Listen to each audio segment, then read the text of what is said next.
I'll start by saying this. If I'm lucky, I am at the midpoint of my existence in this life. My hope and goal is that I get to live to be in my 80s. I am increasingly uninterested in folks' hemming and hawing and excuse making and all the things that keep us from progressing. Like, what I mean is, in my 40s, I am seeing people my age and younger die every day. And obviously, that is a natural part of life and existence. But it makes me increasingly interested in making the most of this life as best as I know how, as best as my very introverted, awkward self knows how. I ain't got time for like people that make excuses and who don't put forth effort in whatever, whether that be professionally, romantically, platonically. Like, I'm just uninterested in wasting time with people anymore. And if folks are unsure of how to make the most of their time and engage, and sorry, that's not for me to help you figure out, right? Especially if I feel like I give way too many chances and opportunities. That's what I've realized over the years, and I know from exactly where that stems. I know exactly why I do that, right? It's a conversation that I've had probably in the last couple of months. I know exactly why I just keep staying around in situations.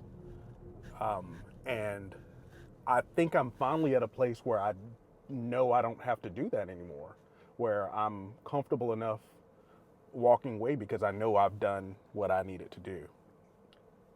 And that's the amazing part about growth in life. And I have no idea why I am saying this here, because this is a conversation that I have with my best friends very regularly and frequently.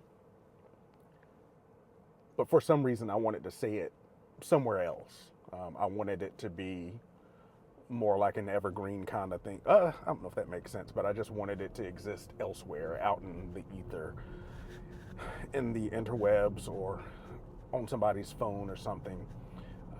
Yeah, I'm at a place where, like, when I think about one of the things that I love to do is cruise. I don't want to think about or question, like, well, I don't want someone to be like, yeah, I want to do it. Or any kind of vacation, any kind of travel, right? Yeah, let's do it. And then, well, I got to do this, I got to do that. I'm probably the poster child for doing that, right? Usually it's not about do I actually want to do it or not. It's like, ooh, how can I make this work financially and or professionally with my, professional obligations. But, that's just a small example. Like, I don't have time, right? One of the things that I hope to do is when I get ready to go somewhere, if I can afford to do it, if I don't have nobody to go with me, I'm gonna get my black ass on that plane, in the car, on that ship, whatever, and go. That's my new commitment to myself, right? Just to stop waiting around for people and to walk away when people show that their interests don't align with mine. Their wants and my wants, they don't align with one another. There's absolutely nothing wrong with that. That's something that I'm having to tell myself, that there's nothing wrong with walking away from folks, especially when you don't have a full commitment to them or from them, right? Admittedly, I do feel guilty when I walk away from friendships and situations, but shit, time ain't forever. That's what Jennifer Lewis told Tupac in Waiting to Exhale. I mean, not Waiting to Exhale, but Poetic Justice. Time ain't forever. Shit, it's time to get on with this life.